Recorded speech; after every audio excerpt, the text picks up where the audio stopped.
മാർക്കോയുടെ മുന്നിൽ വീഴുന്ന നിങ്ങളുടെ ഓരോ വാക്കിനും എണ്ണം വേണം. Each and every word counts. നിങ്ങൾക്കറിയോ മാർക്കോ ആരാണ്?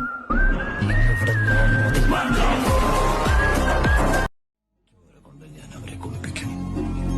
തീ കൊണ്ട് പുതിയും, മണ്ണ് കൊണ്ട് മൂടും. കൊന്നു വേണമെങ്കിൽ നായ്ക്ക് മരിക്കാൻ പറ്റും.